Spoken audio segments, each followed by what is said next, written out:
Studio frequency লাইভের নিবেদন haunted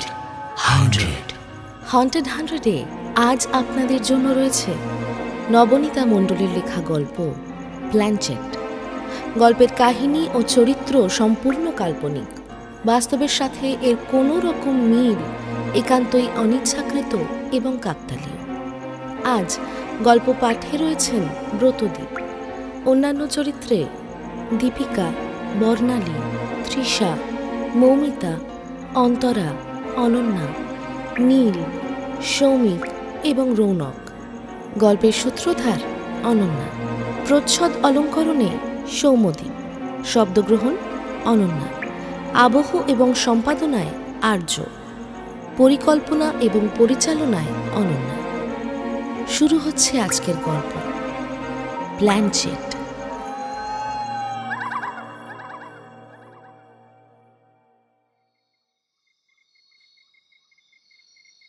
দেখুন, এই মুহূর্তে যা পরিস্থিতি সবটা আমায় খুলে বলবেন, কিন্তু তবেই আমি কিছু করতে পারবো।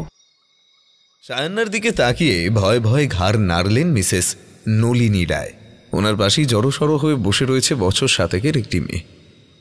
মেয়েটিকে দেখে মনে হচ্ছে ভীষণ ক্লান্ত এবং রক্তশূন্য ফ্যাকাশে। টিচার্স রুমটা আধো অন্ধকার, শুধুমাত্র ওদের মাথার উপর একটা ছোট্ট টিউবলাইট জ্বলছে, যার নিভু নিভু আলো এই মুহূর্তে এত বড় রুমের অন্ধকার দূর করতে অক্ষম। সেদিন কি হয়েছিল জেনি, বলো আমায়। মেয়েটির হাতে ভরসার হাত রাখল সায়ান্না। কিছুক্ষণ চুপ থেকে ধীরে ধীরে মুখ খুলল জেনি। সেদিন রেশমি, পিঙ্কি, আমি আর রিয়ানা এই 4 জন করিডোরে দাঁড়িয়েছিলাম, আর বাইরে ভীষণ বাজ পড়ছিল, লোডশেডিং হয়ে গিয়েছিল, কিন্তু আমাদের পেরেন্টস তখনও নিতে আসেনি। সায়ান্না লক্ষ্য করে এইটুকু বলার পরই মেয়েটার মুখ যেন ভয় আরো শুকিয়ে গেল। সামনের গ্লাসটা তুলে নিয়ে ঢকঢক করে খানিকটা জল খেয়ে নিয়ে আবার শুরু করলো jenny. We were very bored. Then আমরা ডিসাইড করলাম টু প্লে আ গেম, আর ওটাই আমাদের করা সবচেয়ে বড় ভুল। কি গেম? প্ল্যানচেট। কথাটা ফিসফিসিয়ে উচ্চারণ করতেই বাইরে কোথাও কর্কর শব্দে বাজ পড়ল, আর সঙ্গে সঙ্গে টিউবলাইটটা দপ করে নিভে গিয়ে গোটা স্কুল বাড়িটা ডুবে গেল নিশ্ছিদ্র অন্ধকারে। এমনিতে স্কুল বাড়িটা কলকাতা শহরের একদম মধ্যিখানে, জমজমাট রাস্তার ওপর। তবুও চারপাশে বাউন্ডারি ওয়ালের মধ্যে থাকা বড় বড় গাছের বাগান বাড়িটাকে লোকালয় থেকে বেশ অনেকটা বিচ্ছিন্ন করে রেখেছে। শহরের নামই এই ইংরেজি মাধ্যম স্কুলটিতে প্রায় 1000-2 ছাত্রছাত্রীর আনাগোনা চলে প্রতিদিন। দিনটা ছিল সামার ভ্যাকেশন শুরুর ঠিক আগের দিন। সকাল থেকেই শুরু হয়েছিল অসময়ের বৃষ্টি, সেই সঙ্গে ঝোড়ো হাওয়ার দাপট এবং দমকা বিদ্যুতের ঝলসানি। তাই সেদিন একটু ফাঁকা ফাঁকাই ছিল স্কুলটা। নির্দিষ্ট সময়ে ছুটি হলেও অসম্ভব বৃষ্টির কারণে জেনি ও তার বন্ধুরা ক্লাস 2Bতে একা পড়ে গিয়েছিল। গেটে দাঁড়ানো সম্ভব ছিল না বলেই গার্ড ওদের ক্লাসরুমে ওয়েট করতে বলে। সেখানে বসেই ওরা ওয়েট করছিল গার্ডিয়ানদের জন্য। এমন সময় রেশমি সকলকে ডেকে নিয়ে যায় করিডোরে।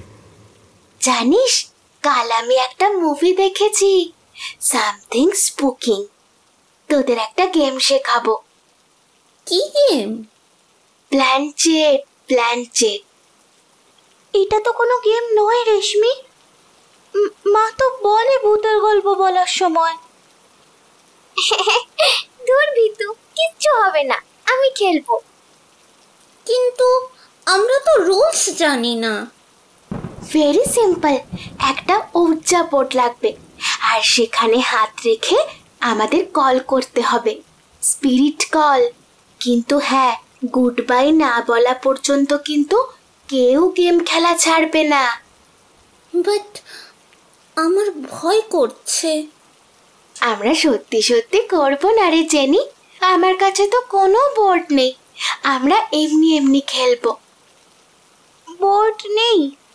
তাহলে কিভাবে খেলবি? এই তো, এখান থেকে গ্রাউন্ড ফ্লোর অবধি আমরা এই ব্ল্যাক পেন্সিলটা দিয়ে A to Z অবধি লিখবো, আর ইয়েস নো লিখবো। আর আমরা হাত ধরে থাকবো। এক জায়গায় লিখলে অতটা মজাও হবে না, আর আমরা দৌড়াদৌড়িও করতে পারবো। যা করবি তাড়াতাড়ি কর, কিন্তু আমার মা এসে যাবে। এত হেভি রেইনফলে কেউ আসতে পারবে না। We have to wait. Okay okay, let's start. ছোট ছোট মেয়েগুলো তখনও জানতো না কি ভয়ানক বিপদ ওদের জন্য অপেক্ষা করছে। আপন মনে ওরা দেওয়ালের বিভিন্ন জায়গায় ABCD লিখতে থাকে। ইয়েস নো ও লেখা হয়ে যায়, কিন্তু শুধু লেখা হয় না গুড বাই। বিভৎস শব্দ করে সেদিন স্কুলের উঠোনের ঝাঁকড়া আম গাছটার ওপর একটা বাজ পড়ে আগুন লেগে যায়। তারপর রীতিমতো দমকল ডেকে সেই আগুন নেভাতে হয়। তারপর 1 মাস কেটে গিয়েছিল ভালোভাবেই, কিন্তু দুর্ঘটনাগুলো শুরু হয় এরপর থেকেই, যেদিন গরমের ছুটির পর স্কুল আবার খুলল।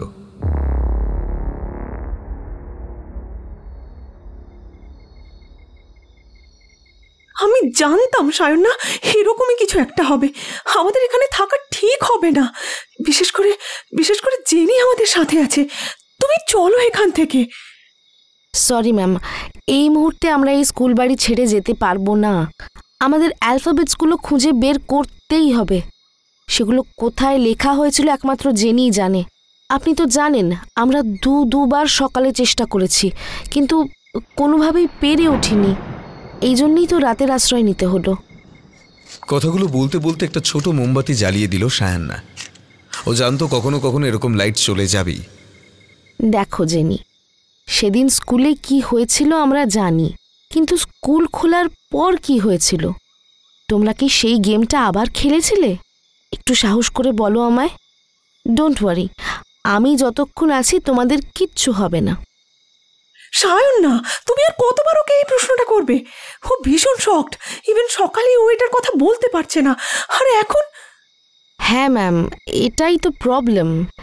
জেনি স্কুল খোলার পর কি হয়েছিল সেটা কিছুতেই বলতে পারছে না।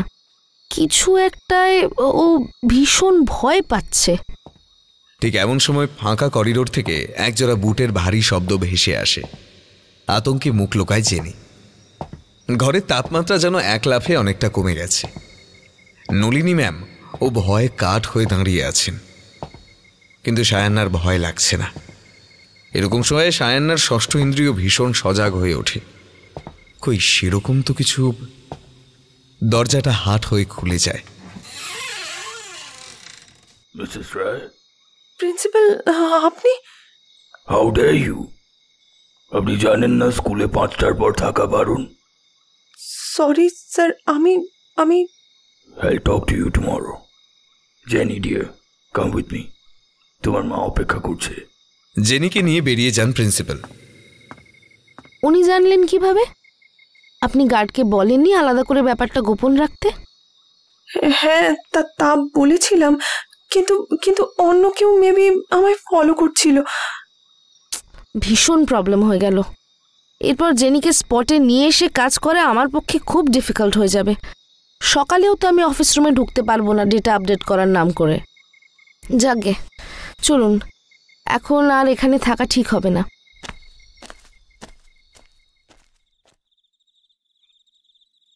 রাত আন্দাজ 1টা।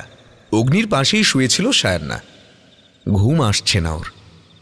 একটা জিনিস কিছুতেই মাথায় আসছে না, প্রিন্সিপাল হঠাৎ এলেন কি করে, আর টেম্পারেচারই বা অতটা ডাউন হলো কেন? বাট কোনো মিটার তো কিছু রেকর্ড করতে পারলো না। টিং টিং করে সায়ান্নার ফোনটা বেজে উঠল।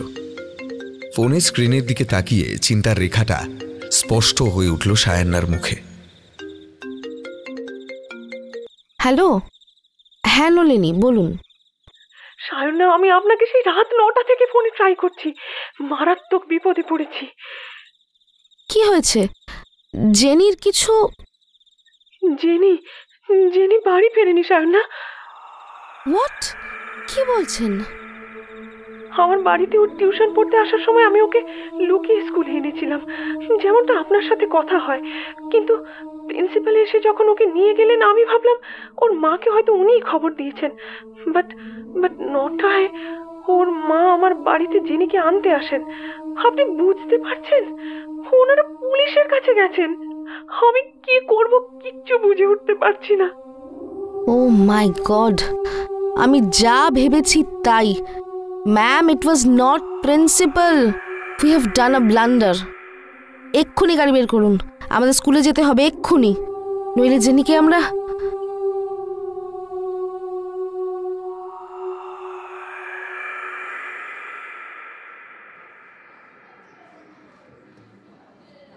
আরশি দিদি, তোমায় একটা সিক্রেট বলার আছে।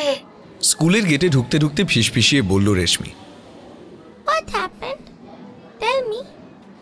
জানো, যেদিন স্কুল ছুটি পড়ল? এক নিঃশ্বাসে সবটা আরশিকে বলে ফেলল রেশমি। আরশি ক্লাস 5। কেমন করে জানি না রেশমির সঙ্গে একটু বেশি বন্ধুত্ব হয়ে গিয়েছিল আরশির। স্কুল বন্ধ ছিল, তাই অনেকদিন পর ওদের দেখা হলো। ক্রিং ক্রিং শব্দে প্রেয়ার বেল বেজে উঠল। শোন, টিফিনে গ্রাউন্ড ফ্লোরের করিডোরটায় চলে আয়, ওখানে কথা হবে। হ্যাঁ, গ্রাউন্ড ফ্লোরটা তুলনামূলকভাবে একটু বেশি অন্ধকার। স্কুল বাড়ির উঁচু সিলিং, মোটা মোটা দেওয়াল অদ্ভুত শীতল করে রেখেছে জায়গাটিকে। এদিকের ক্লাসরুমটা পরিত্যক্ত, তাই জায়গাটায় একটা ধুলোর পুরু আস্তরণ পড়েছে বেশ অনেক দিন থেকে। সেখানেই কয়েকটা ছোট ছোট পায়ের ছাপ ফেলে এগিয়ে গেল আরশিরা। সেদিনের সেই 4 জনের সঙ্গে আজ আরশিও এসেছে। বলাই বাহুল্য, তাতে বাচ্চাগুলোর সাহস একটু বেড়েছে। সাথে সাথে করিডোরটার শেষ দিকে যে ছোট্ট অয়েল পেন্টিংটা ছিল, সেটা সরিয়ে ইয়েস শব্দটা খুঁজে বের করলো রেশমি। সিঁড়ি দিয়ে নামতে নামতে ওরা বাকিগুলো লোকেশন ভালো করে দেখে নিল। এরপর ওরা একটা একে অপরের হাত ধরে দেওয়ালের সামনে দাঁড়িয়ে ধীরে ধীরে কয়েকটা কথা উচ্চারণ করলো। এখন কি এখানে আমাদের সাথে কোনো আত্মা উপস্থিত আছেন? থাকলে প্লিজ আমাদের জবাব দিন। সবটাই আরশির শেখানো, তাই মিনিট 2 পর কিছু হলো না দেখে ওরা যেই আরশির মুখের দিকে তাকালো, ওদের ঠিক পেছনের বন্ধ দরজাটার উপর প্রচন্ড আক্রোশে কে যেন করাঘাত করতে শুরু করলো। ঘটনার আকস্মিকতা এক মুহূর্তে ওদের থমকে দিলেও পর মুহূর্তেই আতঙ্কে দূরদার করে গ্রাউন্ড ফ্লোর থেকে ওরা পালিয়ে এলো। কিন্তু ওরা লক্ষ্য করল না ধুলো মেঝে আরও একটা পদচিহ্ন ওদের অনুসরণ করছে। ওরা একটা জিনিস সবাই ভুলে গেল, গুড বাই বলা হয়নি, আর ওরা ভয়ে একে অপরের হাতও ছেড়ে দিয়েছিল।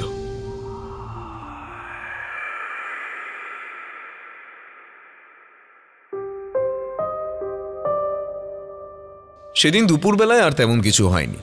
সবাই স্কুল ছুটির পর বাড়ি চলে যায়। টিচার্স রুমে একাই ছিলেন নলিনী। টিচার্স রুমটা গ্রাউন্ড ফ্লোরের একেবারে সামনের দিকে, এন্ট্রান্সের সামনে।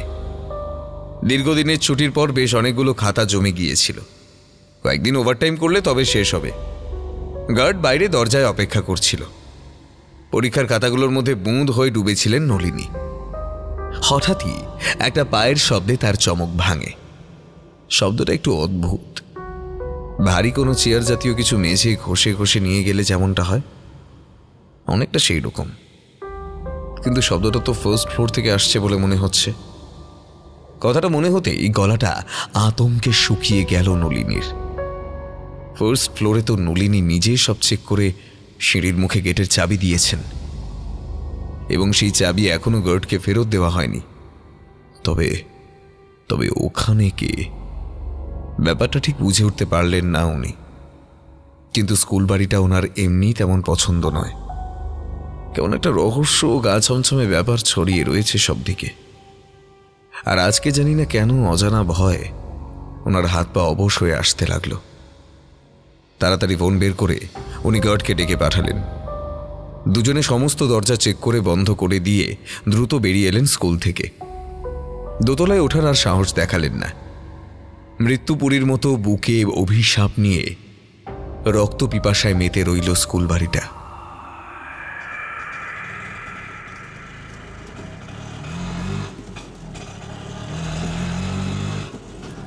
দাদা, একটু তাড়াতাড়ি চালান না।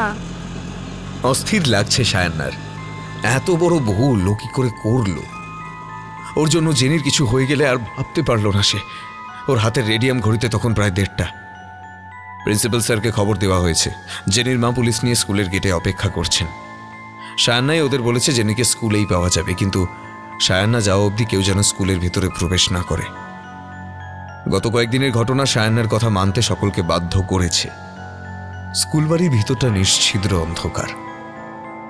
কেবল এক বিশেষ নীলচে আলো জ্বলছে জেনিদের লেখা লেটারগুলো। প্রচন্ড আতঙ্কে জেনির চোখ মুখ বসে গিয়েছে।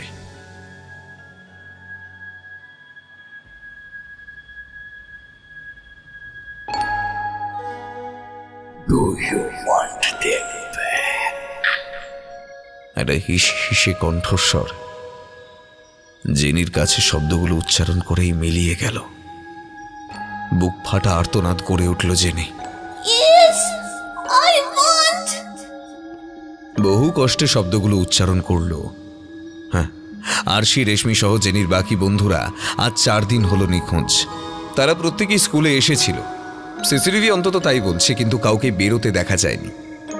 4 দিন হলো ওদের খুঁজে পাওয়া যাচ্ছে না। জেনি হয়তো জানে ওদের কোথায় পাওয়া যাবে, তাই একটু একটু করে সাহস জোগাড় করে করিডোরের শেষ প্রান্তে এসে দাঁড়িয়েছে। যে মুহূর্তে অট্টহাসিতে ফেটে পড়তে পড়তে প্রিন্সিপালের চেহারাটা বদলে যাচ্ছিল এক ভয়ানক দানবীয় কালো ছায়ায়, সেই মুহূর্তের আতঙ্কটা জেনিকে এক ধাক্কায় অনেকটা বড় করে তুলেছে। সায়না দিদি বলেছিল জেনির হাতে যতক্ষণ পজিটিভ ফিল্ড মিটার আছে সরাসরি ওর কোনো কেউ ক্ষতি করতে পারবে না। মিটারটার রেড সুইচটা অন করে বন্ধ দরজাটায় আলতো করে টোকা দিল জেনি। সঙ্গে সঙ্গে সশব্দে খুলে গেল দরজাটা।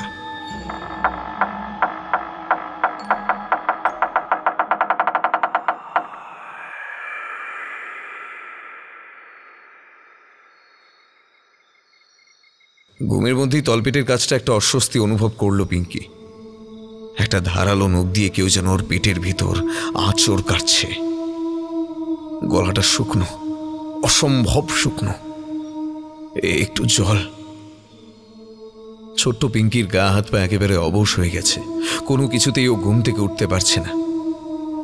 প্রায় মিনিট 3 এইভাবে পড়ে থাকার পর হঠাৎই প্রচণ্ড ঠান্ডা একটা স্পর্শে পিঙ্কির সারা শরীর কেঁপে উঠল।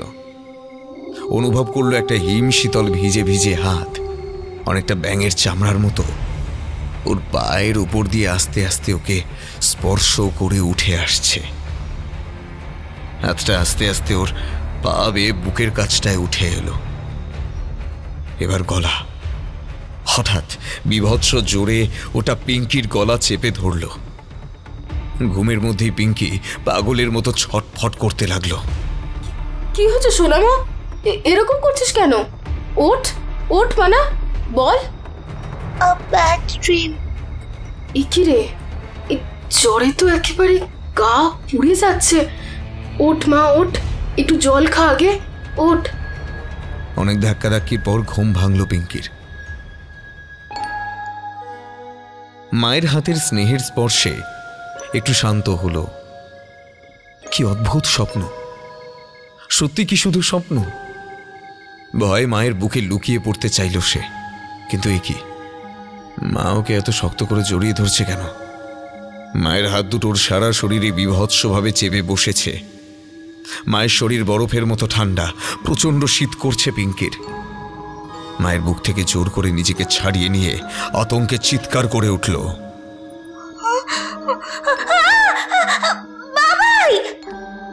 কোথায় বাবাই, কোথায় ঘর? পিঙ্কি এই মুহূর্তে শুয়ে বসে রয়েছে স্কুলের গ্রাউন্ড ফ্লোরের সেই করিডোরটায়। আর ওর সামনে ওটা কি? আধো নীলচে মায়াবী আলোয় ছড়িয়ে রয়েছে সমস্ত জায়গাটায়। সেই আলোয় পিঙ্কি দেখল একটা কালো কুচকুচে সরীসৃপের মতো দেহ মাটি মুড়ে বেরিয়ে এসেছে। তার গোটা মাথায় অজস্র লম্বা লম্বা চুল ঝাঁকড়া হয়ে উঠছে, চোখ দুটো অগ্নিব ভাটার মতো। সে আগুনে নেই কোনো উষ্ণতা, কেবল মরা মাছের মতো শীতল ও ক্রূর দৃষ্টিতে সে তাকিয়ে রয়েছে পিঙ্কির দিকে। এখানেই তো আজ সকালে পিঙ্কিরা প্ল্যানচেট খেলছিল না? কথাটা মাথায় আসতেই বিপদটা আঁচ করতে পারে মেয়েটি। তারপর বিদ্যুৎ বেগে পালিয়ে যেতে চায়, কিন্তু সেই ভয়ানক মূর্তি মুহূর্তেই পিঙ্কির পা চেপে ধরে। সামনের করিডোরে আছড়ে পড়েও, তারপর অনুভব করে এক পাটি ধারালো দাঁত ধীরে ধীরে বসছে ওর পায়ের ভিতর। যন্ত্রণায় কুঁকিয়ে ওঠেও।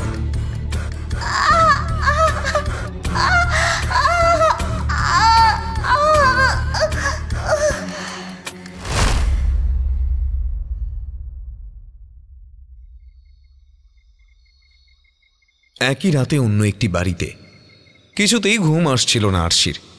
এসির টেম্পারেচার লো করে রেখেও কেন জানি না আজ ঘর একটুও ঠান্ডা হচ্ছে না, ভীষণ গুমোট লাগছে। পাপা মাম্মাম তো ঘুমিয়ে পড়েছে, এত রাতে ওদের ডিস্টার্ব করে লাভ নেই। বিছানা থেকে উঠে পড়ল আরশি, এসিটা অফ করে পশ্চিমের জানালাটা খুলে দিল। পুরনো চার্চটা এখান থেকে পরিষ্কার দেখা যায়। চার্চের ক্রসটার দিকে খানিকক্ষণ এক দৃষ্টিতে তাকিয়ে থাকতে থাকতে কেমন একটা আচ্ছন্ন হয়ে পড়েছিল। অস্বস্তিটা শুরু হলো একটা ক্ষীণ শব্দে।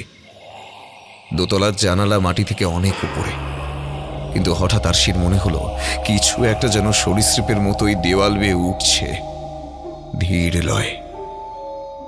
জানলা দিয়ে উঁকি দিয়ে দেখার সাহস একটুও নেই। আরশির মনে হলো যদিও পেছন ফিরে বিছানায় ফিরতে যায় তাহলে এক্ষুনি কিছু একটা ওর উপর ঝাঁপিয়ে পড়বে। হাতটা বাড়িয়ে জানালাটা বন্ধ করার সাহসটাও যেন হারিয়ে ফেলেছে। ভয়ে ভয়ে এক পা করে পিছিয়ে আসতে লাগলো। পিছোতে পিছোতে ঠিক কতটা বুঝতে পারেনি, পরের পাটা ফেলতেই বুঝতে পারলো আরশি কারোর একটা হাতের উপর পা পড়েছে, এবং সেই হাত হিমশীতল। তৎক্ষণাৎ পাটা ওখান থেকে সরিয়ে নিতেই আরশির মনে পড়ে গেল ঘরে তো একাই ছিল। গলার কাছটা একটা প্রচণ্ড ভয় দলা পাকিয়ে উঠছিল। ধীরে ধীরে একটা সরীসৃপের মতো কালো কুচকুচে দেহ ওর সামনে উঠে দাঁড়ালো। খোলা জানালার দমকা হাওয়ায় তার রাশি রাশি এলো চুল উঠছে। তার সর্বাঙ্গে পচা গন্ধে আরশির প্রায় বমি এসে গিয়েছিল। সে ধীরে ধীরে আরশির দিকে এগিয়ে এলো। আরশি দেখল সে চিৎকার করার শক্তি হারিয়েছে। বিছানায় উঠে এক কোণে ঠকঠক করে কাঁপতে লাগলো, আর ধীরে ধীরে সেই বিভীষিকা এগিয়ে আসতে লাগলো আরশির দিকেই। তার ঘোলাটে দৃষ্টি ওর দিকেই নিবদ্ধ।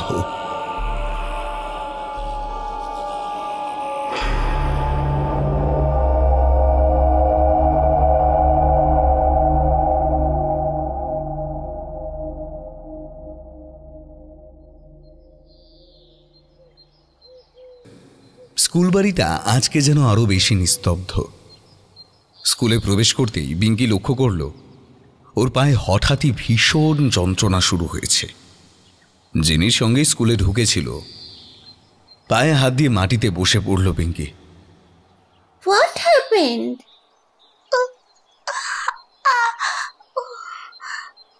Don't know. পায়ে এখানটা না ভীষণ জ্বালা করছে। বলতে বলতে মোজার দিকে তাকাতেই সে দেখল মোজার একটা অংশ ভিজে লাল হয়ে রয়েছে। রক্ত তো! তুই টিচার্স রুমে চল। ফার্স্ট এড বক্সটা খুলে ওষুধ লাগাতে লাগাতে নন টিচিং স্টাফটি বললেন, এটা তো পড়ে গিয়ে কাটার দাগ নয়, দাঁতের দাগ যে স্পষ্ট। এই কুকুর টুকুর কামড়ায়নি তো? হ্যাঁ, তোমার তো ইনজেকশন নিতে হবে। Should I call your guardian? Sir, they are at office. After school I will take. ওকে, তবে তুমি ক্লাসরুমে যেতে পারবে তো? আমি ওকে হেল্প করব। চলো, আমি যাচ্ছি সঙ্গে। পিঙ্কি ভালোই জানে এটা কোনো কুকুরের কামড়ের দাগ নয়। সকালেও দাগটা ছিল না। দাগটা তো স্বপ্নে, তার মানে ও স্বপ্ন দেখে সবটাই সত্যি। টিফিন ব্রেকে সবাই ঘটনাগুলো একে একে আলোচনা করল। আরশি যেহেতু একটু বড়, ওই বলল যে ওদের গেমটা শেষ করতে হবে, নইলে ওই ডেভিল ওদের মেরে ফেলবে, ঠিক যেমনটা সিনেমায় হয়। কিন্তু জেনির সঙ্গে বা রেশমির সঙ্গে কিছু হয়নি। তবে ওরা কেন আবার এই গেমটা? দেখ, অত টাইম নেই, কিন্তু টিফিন ব্রেক শেষ হওয়ার আগেই গেমটা ফিনিশ করতে হবে। Pinky, you have to walk. Sorry, but একটু চল। ওকে। ক্লাসরুম থেকে বেরোতেই ব্যাপারটা টের পেল সবাই। স্কুলটা এত নিস্তব্ধ কেন? একই টিফিন টাইমে করিডোর এমন ফাঁকা কেন? কি মনে হতে একবার ক্লাসরুমে উঁকি দিল জেনি, আর যা ভেবেছিল, না, কেউ কোথাও নেই। এই ভর দুপুরে ছাত্রছাত্রী ভর্তি একটা স্কুল চোখের পলকে জনমানবহীন পরিত্যক্ত বাড়িতে পরিণত হয়েছে। এও কি সম্ভব? আর কিচ্ছু ভাবতে পারল না ওরা। শুধু ওরা বুঝলো যে এসেছে তাকে তার দুনিয়ায় ফেরত পাঠাতে গেলে ওদের গেমটা খেলতেই হবে। করিডোরটার শেষ প্রান্তে এসে আবার দাঁড়িয়েছে ওরা পাঁচজন। এই ভর দুপুরেও জায়গাটা ভীষণ ঠান্ডা আর অন্ধকার। রিয়ানা ও বাকিরা হয়তো পরিস্থিতির ভয়াবহতা বোঝার জন্য বয়সে অনেকটাই ছোট, কিন্তু তাও ওরা বুঝতে পারছে যে যা হতে চলেছে সেটা ভীষণ ভয়ানক কিছুই। সকালে আরশি একটু ইন্টারনেট ও কয়েকটা ভূতের গল্পের বই ঘেঁটে দেখে এসেছে সঠিক পদ্ধতিগুলো। কাঁপা কাঁপা গলায় ও বলল, সবাই হাত ধরে থাকবে, কিন্তু ছাড়বি না। আমাদের মধ্যে একজন মিডিয়াম হবে, আর তার মধ্যেই সে আসবে। মিডিয়ামের হাত কিছুতেই ছাড়া যাবে না, তাহলে আমরা সবাই কিছুতেই ওকে পাঠাতে পারবো না। কেউ ভয় পাবি না, কিন্তু আমরা ইউনাইটেড থাকলে কেউ কিচ্ছু করতে পারবে না। দে আমায় মার্কারটা দে। এই দরজাটা এক্সিট ডোর হবে, এতে গুড বাই লিখতে হবে। শোন, যতক্ষণ না মিডিয়াম গুড বাইতে হাত রাখছে ততক্ষণ আমাদের এটা চালাতেই হবে। কেউ যদি আলাদা হয়েও যায় তাহলেও আমি পড়েছি, we can't stop, so be very careful. কিন্তু মার্কারটা লিখছে না কেন? বারবার দরজার উপর ঘষে গুড বাই লিখতে চাইছে আরশি, না, কিছুতেই লিখছে না। দরজার দিকে পিছন করে আরশি জেনিকে প্রশ্ন করতেই যাবে, বাকিরা দেখলো একটা নীলাভ আলোয় দরজাটা উজ্জ্বল হয়ে উঠল। সে দরজার পেছন থেকে সরু সরু কালো চুল বেরিয়ে আসছে ধীরে ধীরে। আতঙ্কে কাঠ হয়ে দাঁড়িয়ে রইল ওরা। আরশি প্রথমটায় বুঝতে পারেনি, কিন্তু হঠাৎই অনেকগুলো চুল এগিয়ে এসে পেঁচিয়ে ধরল আরশিকে। তারপরই টেনে নিয়ে চলে গেল বন্ধ দরজার ওপারে। একটুও চিৎকার করার সুযোগ পেল না সে। বাকিরা তখনও আরশির বলা কথাটা ভুলে যায়নি। ওরা নিজেদের হাত ধরেছিল। হঠাৎই একটা প্রচন্ড ঝাঁকুনি অনুভব করল রেশমি আর রিয়ানা তাদের হাতে। ওদের মাঝেই দাঁড়িয়ে ছিল জেনি। রিয়ানার হাত ধরেছিল পিঙ্কি, তাই সে প্রথমটাই খেয়াল করেনি। থরথর করে কাঁপছে জেনি। ওর মুখ দিয়ে অস্পষ্ট কয়েকটা শব্দ উচ্চারিত হচ্ছে।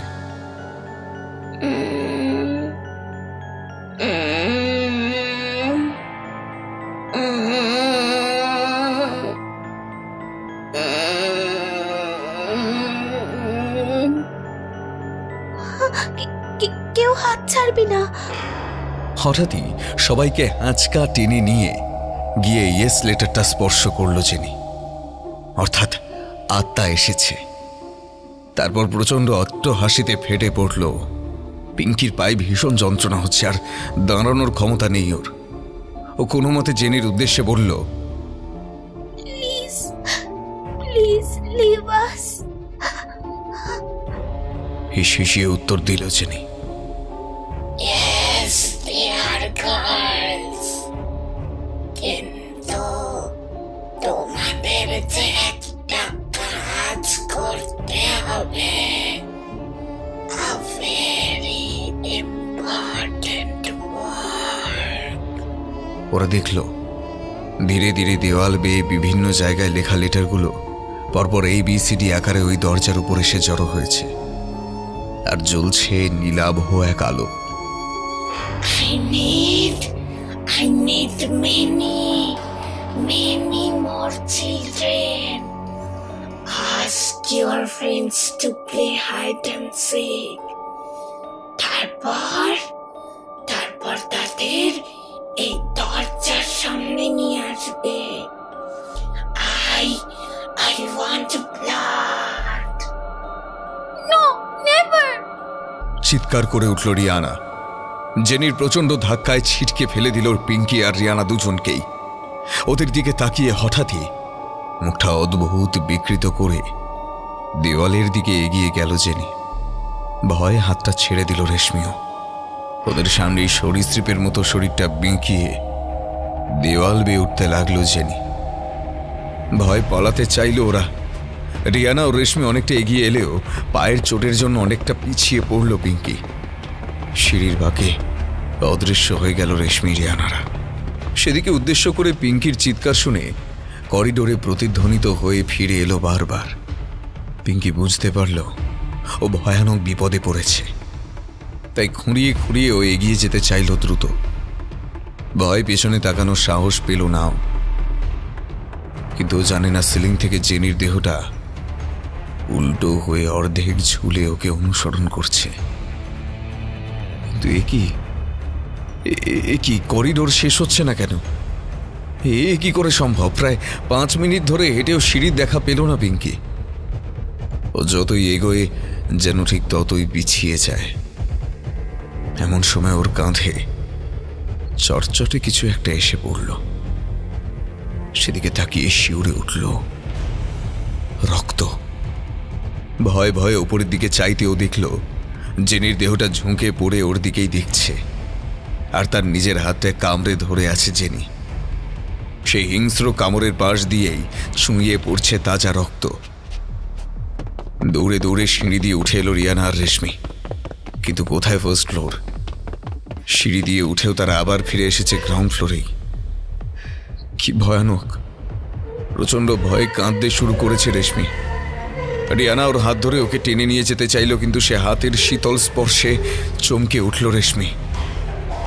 কোথায় রিয়ানা? এটা তো জেনি। জেনির হাত দিয়ে গল গল করে রক্ত পড়ছে, আর সমস্ত শরীর রক্ত শূন্য ফ্যাকাশে হয়ে গেছে। সে অবস্থাতেও জেনির শরীরে যেন ঐশ্বরিক শক্তি।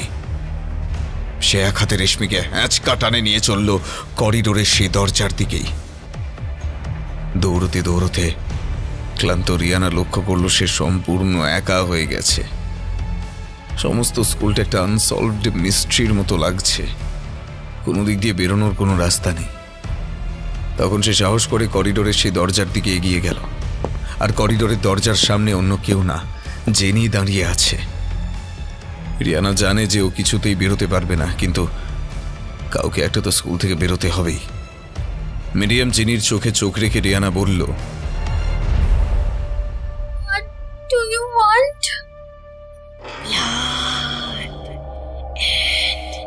More blood.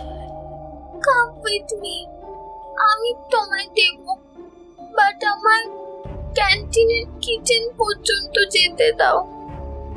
জেনি কিছু একটা ভাবল, তারপর একটু হাসল। রিয়ানা এগিয়ে চলল। ও জানে যে ক্যান্টিন যেতে গেলে মেন বিল্ডিং থেকে বেরোতেই হবে। এতক্ষণ ঘুরেও একটা দরজাও খুঁজে পাচ্ছিল না রিয়ানা, কিন্তু এবার পেল। জেনি ওর সামনে সামনে হাঁটছে। দরজার সামনে এসে রিয়ানা ভাবল বিল্ডিং থেকে বেরোতে পারলে হয়তো কিছু হবে, কিন্তু বাকিরা কোথায়ও কিছুই জানে না। জেনি নিজের মধ্যে নেই। জেনিকে সবার আগে বিল্ডিং থেকে বের করতে হবে। তাই অতর্কিতে পেছন থেকে গেটের বাইরে ধাক্কা দিয়ে জেনিকে ফেলে দিল রিয়ানা। গেটের বাইরে পড়ে যেতেই মাথায় একটা চোট লাগলো জেনির, আর সঙ্গে সঙ্গে অজ্ঞান হয়ে গেল। রিয়ানা তখনও গেটের ভিতরে।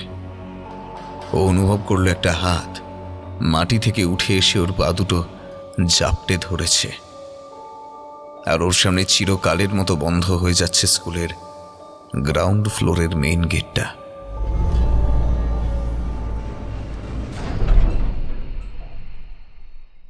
জেনির যখন জ্ঞান ফিরল, নিজেকে আবিষ্কার করলো বাড়িতে। বিকেল গড়িয়ে তখন সন্ধে নেমেছে। মা বাবা রুমের মধ্যেই ওর মাথার কাছে বসে আছে।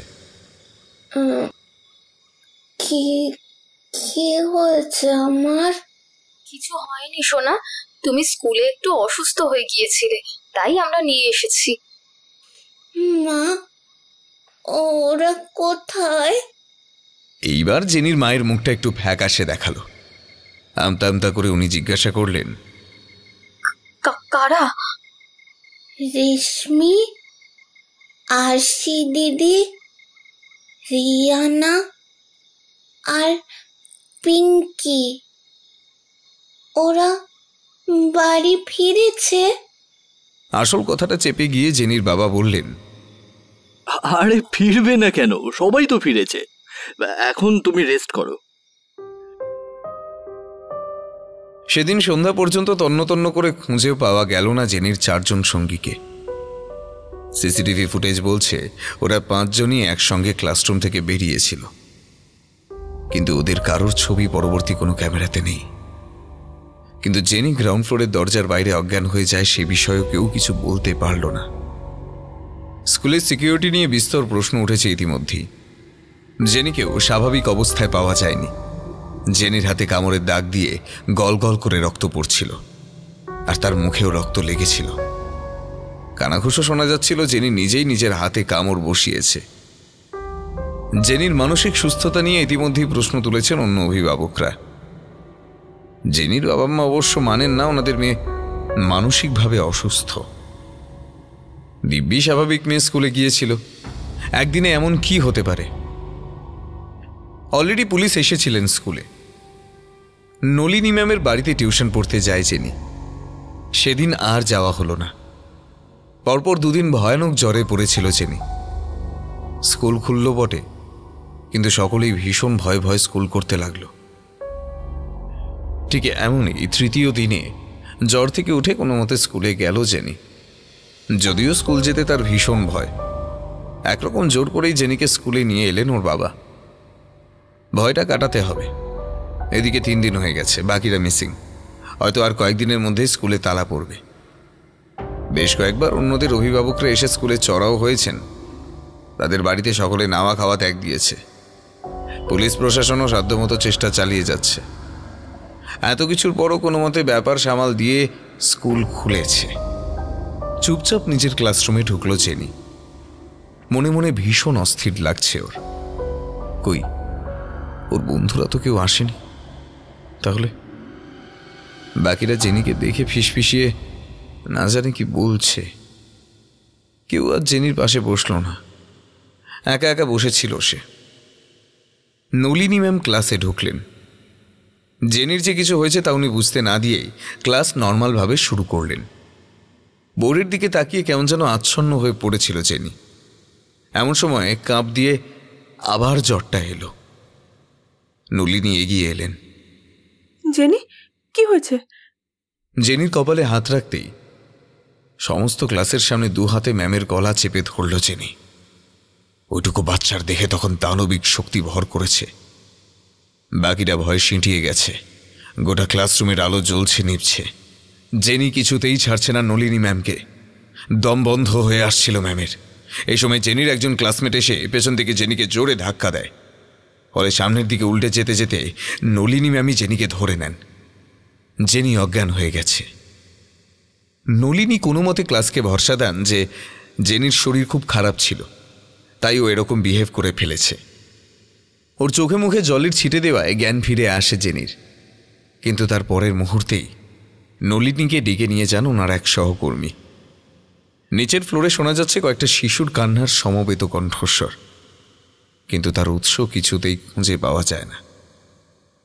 স্কুলে সেদিন দুপুরে ইমার্জেন্সি মিটিং ডাকা হয় এবং এসব ঘটনা যেন জানাজানি না হয় তার জন্য স্ট্রিক্ট ইনস্ট্রাকশন দেওয়া হয়।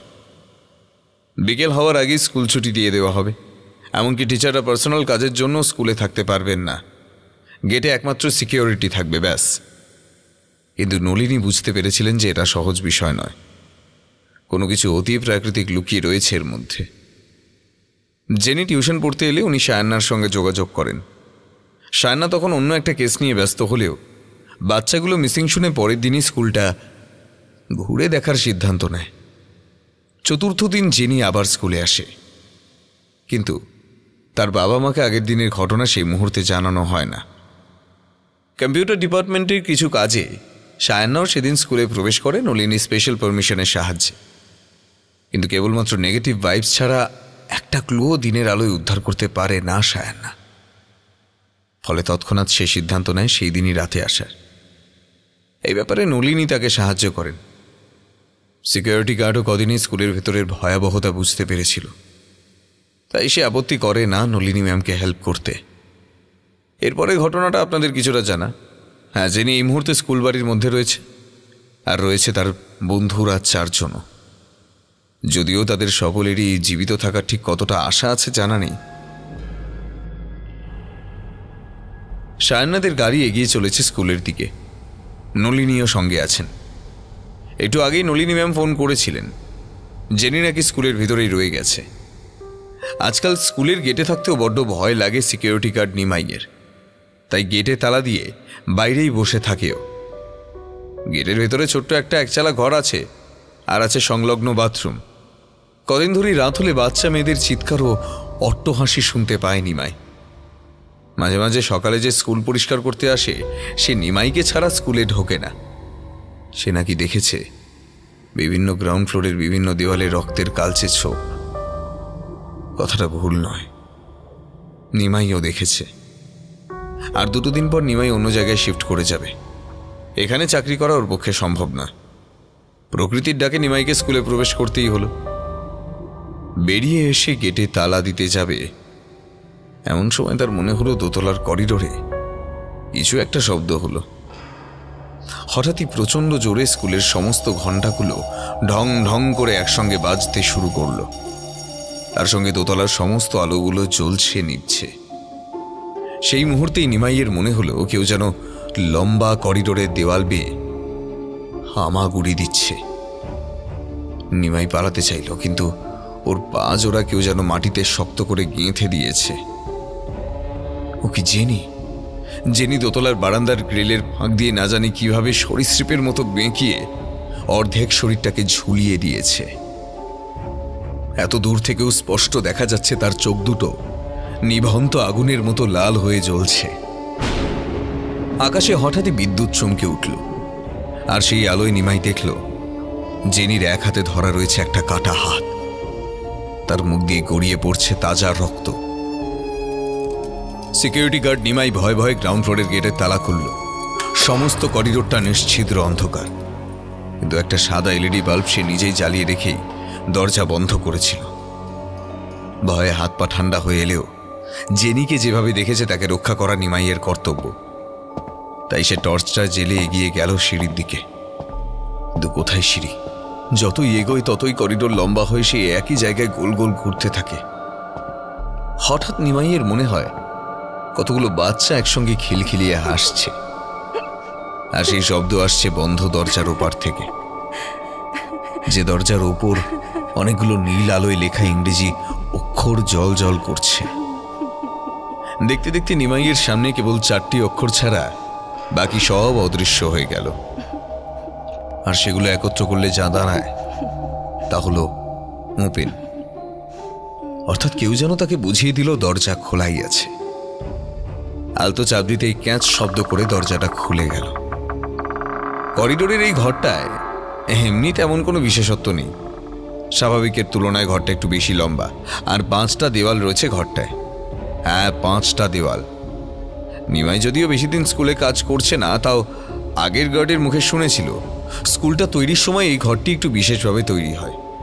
ঠিক হয়েছিল শেষের দিকে নিরিবিলি এই ঘর অডিটোরিয়াম হিসেবে ব্যবহার হবে। সেই মতো একটু ডিজাইনে চেঞ্জ রাখতে 4র্থ দেওয়ালকে বিশেষভাবে ভাগ করে 5টা বানানো হয়। তারপর অডিটোরিয়ামের মতোই স্টিয়ার করে প্রতি স্টিয়ারে বেঞ্চ রাখা হয়। স্কুলের ফাউন্ডেশন বক্তৃতা নাকি এই ঘরেই দেওয়া হয়েছিল, কিন্তু তারপর সেই অভিশপ্ত ঘটনার কথা ভাবলেও কাঁটা দিয়ে ওঠে নিমাইয়ের। না, সেসব কিছুই নিশ্চয় নয়। মনে মনে সাহস সঞ্চয় করে গলায় মহাদেবের রুদ্রাক্ষটা একবার স্পর্শ করে নিমাই। তারপর এগিয়ে যায় ঘরের ভিতর। বহুদিন ব্যবহার না করার জন্য মেঝে পুরু ধুলোর আস্তরণ পড়েছে, কিন্তু এ কি, সেই ধুলোর উপর অনেকগুলো ছোট ছোট বুটের ছাপ স্পষ্ট দেখা যাচ্ছে। সেই ছাপ বরাবর টর্চ লাইটটা ঘুরিয়ে আনে নিমাই। সে দেখে বুটের ছাপগুলো শুধু মেঝে না, বরং সারা দেওয়াল ও সিলিংয়ে ভর্তি। দেওয়াল ও সিলিং বেয়ে অনেকগুলো বাচ্চা যেন দৌড়ে বেরিয়েছে। হঠাৎই নিমাই একটা অস্বস্তি অনুভব করতে শুরু করে। ঘরের বাতাসটা বিষম ভারী হয়ে আসছে মাংস ও রক্তের টাটকা আষ্টে গন্ধে। তার মনে হয় তার ঠিক পেছন দিকে কেউ একটা দাঁড়িয়ে রয়েছে। তার হিম শীতল নিঃশ্বাস পড়ছে নিমাইয়ের পিঠের তলার দিকটায়। অর্থাৎ যে দাঁড়িয়ে আছে তার উচ্চতা খুব একটা বেশি নয়। প্রচন্ড ভয় টর্চটা নিমাইয়ের হাত থেকে পড়ে গিয়ে মেঝের উপর গড়িয়ে গড়িয়ে ঘুরতে থাকে, আর সারা ঘরময় একটা হলুদ আলোক বৃত্ত ঘুরে বেড়াতে থাকে। সেই আলোক বৃত্ত আঁধারের লুকোচুরি খেলার মধ্যেই ঘরের নিস্তব্ধতা ভেদ করে ঢুকে আসে আরো 4 জন। নিমাই অবাক হয়ে দেখে তাকে ঘিরে দাঁড়িয়েছে 5টা বাচ্চা। এরাই হারিয়ে গিয়েছিল, কিন্তু একই বিভৎস অবস্থা হয়েছে বাচ্চাগুলোর। প্রত্যেকের দৃষ্টি বাসি মরার মতো ঘোলাটে ও রক্তাভ হলুদ। কারোর চোখে কালো মনের কোনো অস্তিত্ব নেই, কিন্তু শরীর রক্তাক্ত। রেশমির একটা হাত, তার একটা হাত তার শরীরে নেই, বরং রয়েছে জেনির হাতে। ইনকি দিয়ে গড়িয়ে চলেছে রক্ত, কিন্তু তাতে রেশমির কোনো ভ্রুক্ষেপ নেই। সকলেই যেন সম্মোহিত। প্রত্যেকের দেহের বিভিন্ন অংশ খুবলে খেয়েছে কেউ, অন্য কেউ নাকি এরা নিজেরাই। নিমাই বুঝতে পারছে তার শরীর শিথিল হতে শুরু করেছে, এক্ষুনি হয়তো সে জ্ঞান হারাবে, আর তখনই এই বুভুক্ষু নরকের কীটগুলো ঝাঁপিয়ে পড়বে তার উপর। ওটা কি?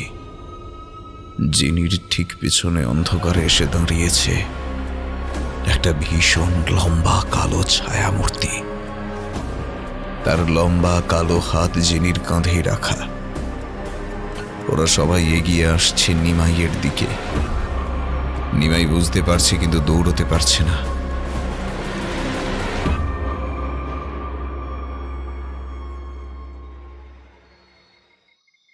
স্কুল বাড়ির বাইরের গেটটা খোলাই রয়েছে, তবে কি নিমাই ভিতরে?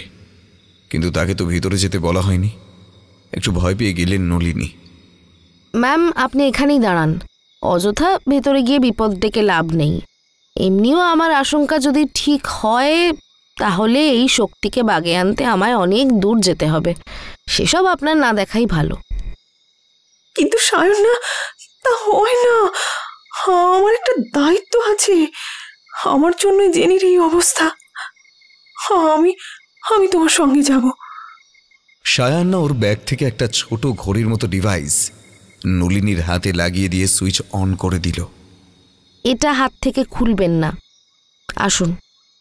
গ্রাউন্ড ফ্লোরের গেটটাও খোলা, সেটা দিয়ে ওরা প্রবেশ করলো করিডোরে। সায়ান্না জানে এই মুহূর্তে সবচেয়ে বেশি হন্টেড কোন স্পটটা।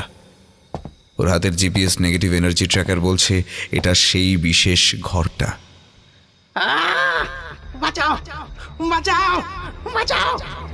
পুরুষ কণ্ঠের আর্ত চিৎকারে গমগমিয়ে উঠল করিডোর। করিডোর ধরে দৌড়ে যায় ওরা, কিন্তু ঘরটার সামনে এসে প্রচণ্ডভাবে বাধা পায়।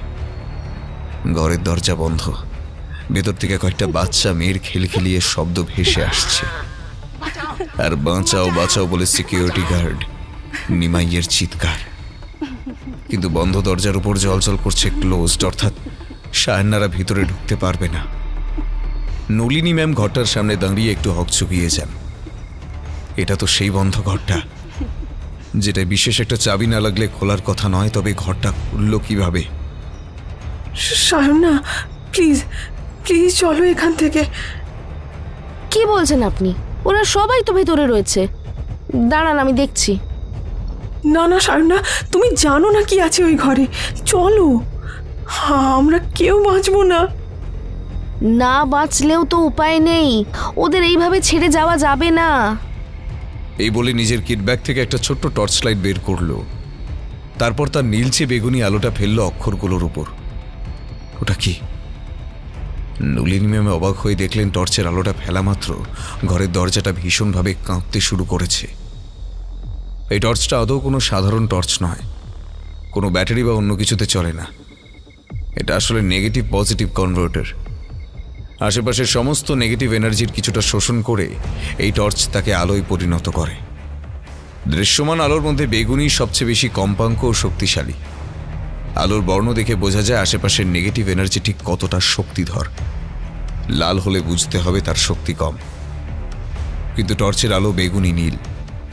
এটা বোঝায় যে কোনো সাধারণ অশরীরী সে নয়। অনেকক্ষণ কাঁপার পর দরাম শব্দ করে দরজাটা খুলে গেল। কিন্তু কোথায় কে? 5 সেলের একটা বড় টর্চ মেঝে গড়াগড়ি খাচ্ছে, আর তারই আলোয় রক্তাক্ত মেঝে শূন্য পড়ে রয়েছে।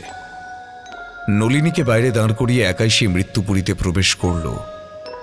নিচু হয়ে মেঝে থেকে কিট ব্যাগটা তুলতে যাবে, এমন সময় সায়ান্নার কাঁধে কিছু একটা অর্ধতরল টপ টপ করে পড়ল কয়েক ফোঁটা। সেটা হাতে নিয়ে চমকে উঠল সায়ান্না। আর যা ভাবা তাই। সিলিংয়ের দিকে তাকাতেই সে দেখল নিমাইয়ের দেহটা উল্টো হয়ে ঝুলে রয়েছে সিলিং থেকে, আর তাকে ঘিরে চারিদিক ইতিউতি ঝুলে রয়েছে বাচ্চাগুলো। সমগ্র সিলিং বেয়ে যেন ছড়িয়ে ছিটিয়ে রয়েছে অজস্র রক্তজালক। তারা যেন চোষকের মতোই ধীরে ধীরে শোষণ করে নিচ্ছে নিমাইয়ের দেহের সব রক্ত। সেই সমস্ত রক্তচালক গিয়ে মিশেছে একটা নির্দিষ্ট জায়গায়। ঘরটার চারিদিকে একবার বড় টর্চটা বুলিয়ে দেখে শাহানা। এই ঘরে 5টা দেওয়াল কেন? হঠাৎই ডায়েরির একটা প্রশ্ন মনে পড়ে যায় শাহানার। ভৌতিক কোনো এন্টিটির ডাইমেনশন কত? এটাই তো তার রিসার্চের মূল বিষয়।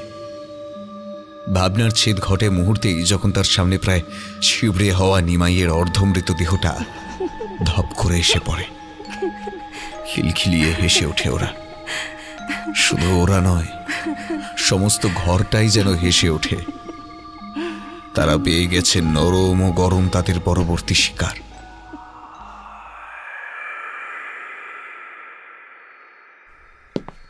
হন্তদন্ত হয়ে করিডোর পেরিয়ে অডিটোরিয়ামে ঢুকলেন মিসেস গোমস। আজকে রাতটাই একমাত্র হাতে আছে তার। অজানা আতঙ্কে হাত কাঁপছে ওনার হাত থেকে পুটলিটা মাটিতে পড়ে গেল, আর মেঝে ছড়িয়ে পড়ল অনেকগুলো রক্তমাখা হাড়গোড়, লেবু লঙ্কা, কতগুলো আলপিন ইত্যাদি। সেগুলো কোনো মতে একত্রিত করে একটা পচন ধরে যাওয়া শিশু দেহের পাশে রাখলেন উনি। ঘরের বাতাসটা ভারী হয়ে রয়েছে পচা গন্ধে। অডিটোরিয়ামের দরজাটা ভেতর থেকে বন্ধ করে দিলেন উনি।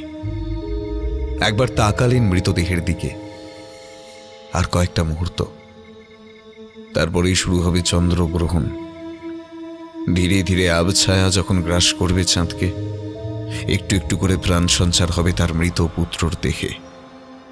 তারপর ছোট্ট স্টুয়ার্ট ফিরে পাবে নতুন জীবন, তার মৃত স্বামীর শেষ স্মৃতি। ঈশ্বর কিছুতেই তাকে কেড়ে নিতে পারবেন না।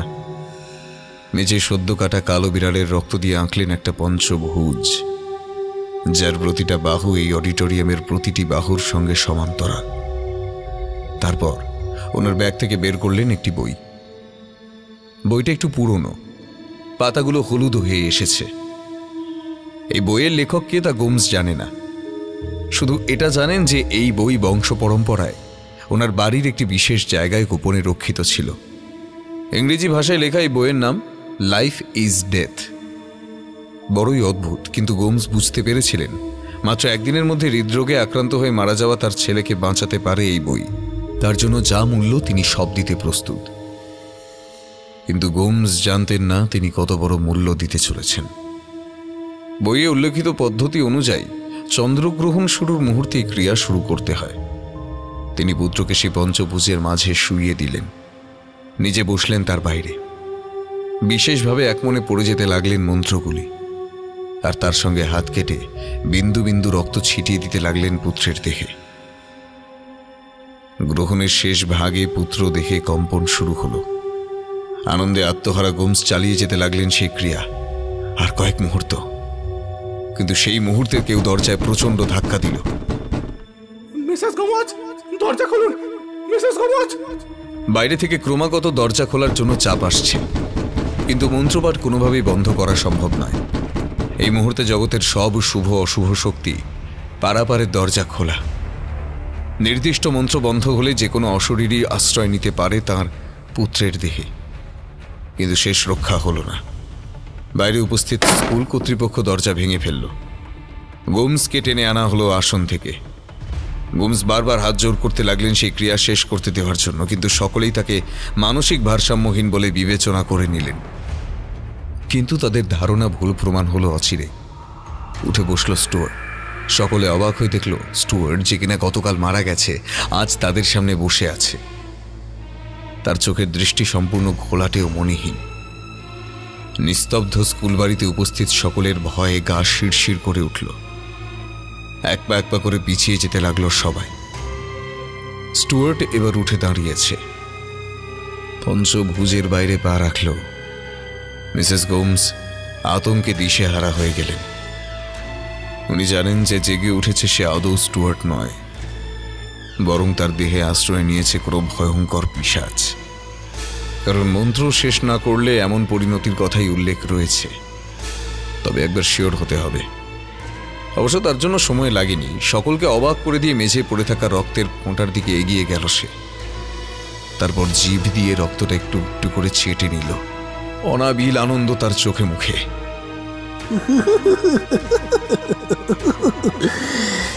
Blood. I want more blood. বলে মিসেস গোমসের দিকে এগিয়ে চলল স্টুয়ার্ট। তার হাত দিয়ে তখনও ঝরে পড়ছে টাটকা রক্ত। সকলের চোখের সামনে স্টুয়ার্ট ঝাঁপিয়ে পড়ল গোমসের উপর। তারপর ওনার টুঁটি চেপে ধরল। গল গল করে রক্ত পড়তে লাগলো। বাকিরা গিয়ে স্টুয়ার্টকে গোমসের দেহ থেকে সরাতে পারল না। তার দেহে তখন ভয়ানক অপশক্তি বাসা বেঁধেছে। গোমস কোনো মতে বললেন,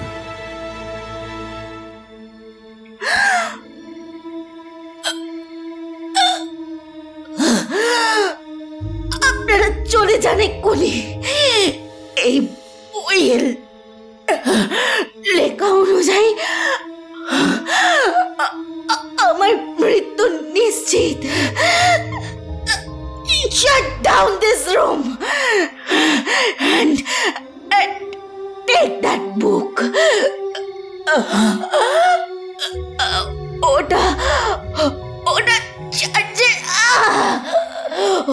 চার্চের ফাদারকে দেখাবেন।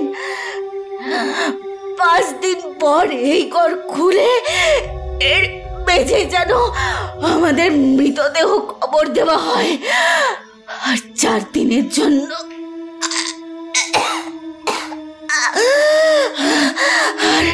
আর 4 দিনের জন্য বন্ধ করে দেবেন এই ঘর। এই স্কুল পরিত্যাগ করবেন।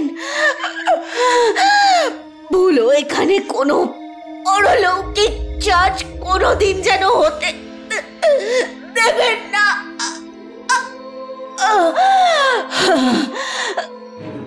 গোমসের দেহ ছেড়ে ততক্ষণে উঠে বসেছে স্টুয়ার্ট।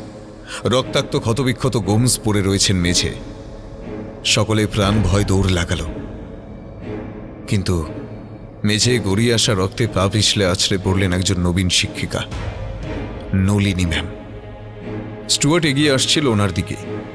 মিসেস গোমস কোনো মতে বুকে ভর দিয়ে এসে স্টুয়ার্টের পায়ের উপর একটা ছুরি বসিয়ে দিলেন। পচা গলা পায়ের কিছুটা মাংস উঠে এলো ছুরির সঙ্গে।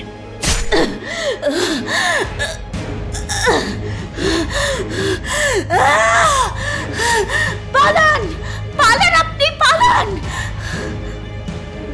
বহু কষ্টে উঠে দাঁড়িয়ে দৌড় দিলেন নলিনী। তিনি বেশ বুঝতে পারলেন তার পেছনে দৌড়ে আসছে স্টুয়ার্ট, কিন্তু ততক্ষণে দেরি হয়ে গেছে।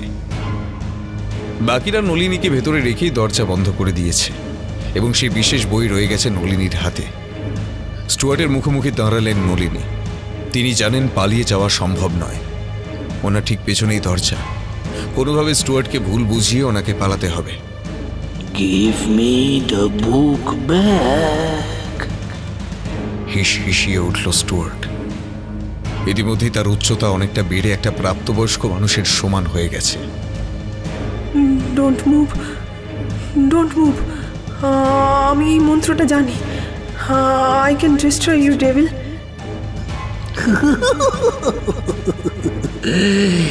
No, you don't. But I'll let you go on one condition. I will live forever, and you also, if you listen to me. নলিনীর হাতে মোক্ষম কামড় বসালো স্টুয়ার্ট। যন্ত্রণায় কুঁকিয়ে উঠলেন নলিনী। মিসেস গোমস ততক্ষণে উঠে দাঁড়িয়েছেন। উনি জানেন ওনার রক্তে ভেজানো ছুরি বসিয়ে দিতে হবে স্টুয়ার্টের পিঠে, তবেই শান্ত করা যাবে। কিন্তু নলিনীকে বাঁচাতে হবে। সে এখন ডেভিলের সঙ্গে রক্তবন্ধনে আবদ্ধ, অর্থাৎ ডেভিল তার পিছু ছাড়বে না কোনোদিন। মন্ত্রের শেষ পাতাটা ধীরে ধীরে ছিঁড়ে ফেলল নলিনী গোমসের চোখের আড়ালে। কোনোভাবে সেই দরজাটা খুলে গেল, আর সঙ্গে সঙ্গে স্টুয়ার্টের পিঠে ছুরি বসিয়ে দিলেন গোমস। পেছন থেকে ধীরে ধীরে স্টুয়ার্টকে টেনে নিল গোমস। নলিনী অবাক হয়ে দেখল ধীরে ধীরে স্টুয়ার্টের আয়তন আগের মতোই ছোট হয়ে যাচ্ছে। গোমস ও স্টুয়ার্ট দুজনেই লুটিয়ে পড়লেন মেঝেতে। ধীরে ধীরে বন্ধ হয়ে গেল অডিটোরিয়ামের দরজা।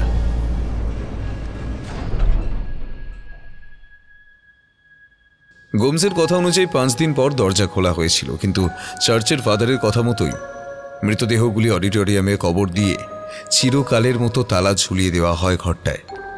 বাকিরা ভেবেছিল সেই ঘরেই বইটা পাওয়া যাবে, কিন্তু বইটা কোথাও পাওয়া যায়নি। নলিনী অনেকদিন অসুস্থ ছিলেন। সেদিন রাতের ঘটনা তার কিছুই মনে ছিল না। হাতের ক্ষতটাও সারতে সময় নিয়েছিল 2 বছর। তবে স্কুল চলেছিল নিজের ছন্দে। শুধুমাত্র গ্রাউন্ড ফ্লোরটা বরাবর অ্যাভয়েড করে চলা হতো। ধীরে ধীরে সবাই ভুলে যেতে বসেছিল ঘটনাটা, যদি না এত বছর পর আবার তাকে জাগিয়ে তোলা হতো। ধীরে ধীরে রূপ বদলাচ্ছে নলিনী। সে বুঝতে পারছে না কেন চারিদিকে এত রক্ত দেখে তার ভীষণ তেষ্টা পাচ্ছে। জল নয়, কেবল টাটকা উষ্ণ রক্তেই তার তৃষ্ণা মিটবে। কিছুক্ষণ আগেও যে ঘরে প্রবেশ করতে ভয় পাচ্ছিল, এখন অবলীলায় সেই ঘরে প্রবেশ করল সে। সায়ান্না অবাক হয়ে দেখল নলিনীর মুখের আদল ধীরে ধীরে বদলে যাচ্ছে।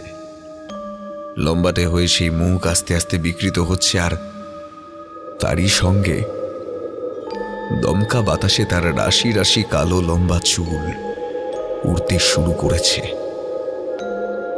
বন্ধ অডিটোরিয়ামে এত হাওয়া এলো কিভাবে? প্রচন্ড সাহসী সায়ান্নারও এবার ভীষণ ভয় লাগছে। এই ঘরে কেবলমাত্র ও ছাড়া সকলেই পজেসড। একটি এন্টিটি এক মুহূর্তে এতজনকে পজেস করতে পারে, এমন ঘটনা সায়ান্নার চর্চায় নতুন। সবাই ধীরে ধীরে ওর দিকে এগিয়ে আসছে, ধূর্ত নেকড়ে বাঘের মতোই। এই মুহূর্তে মাথা ঠান্ডা রাখতে হবে, ভয় পেলে আগেই হেরে যেতে হবে। একবার ঘরটার দিকে তাকায় সায়ান্না। দেওয়ালগুলো দিয়ে ইতিমধ্যেই রক্ত চুঁইয়ে পড়তে শুরু করেছে। এই ঘর কোনো সাধারণ ঘর নয়। বাচ্চাদের প্ল্যানচেটের আগেই এখানে এমন কিছু হয়েছিল যা সায়ান্নাকে জানানো হয়নি, তাই ঘরটা বন্ধ থাকত। কিট ব্যাগটা খুলে দ্রুত নিজেকে একটা তামার তারের রিংয়ের মধ্যে বন্দি করে ফেলে সায়ান্না। তারপর অন করে দেয় সার্কিট সুইচটা। এই রিংটার মধ্যে দিয়ে সায়ান্না মিনিট 7 মতো সুরক্ষিত। এই মুহূর্তে সায়ান্নাকে ঘিরে রয়েছে এমন এক মাধ্যম যার প্রতিসরাঙ্ক মানব দেহের সঙ্গে সমান।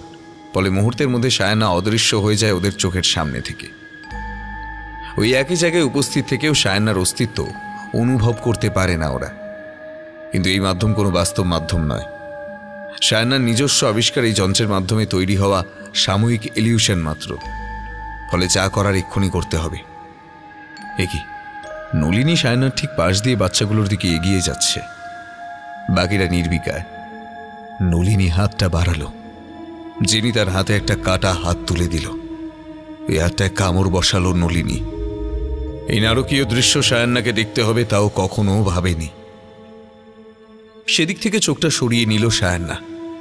তারপর সে দেখল অবাক হয়ে মেঝে রক্ত দিয়ে একটা বড় পঞ্চভুজ আঁকা রয়েছে, যার বাহুগুলো এই অডিটোরিয়ামের বাহুগুলোর সমান্তরাল।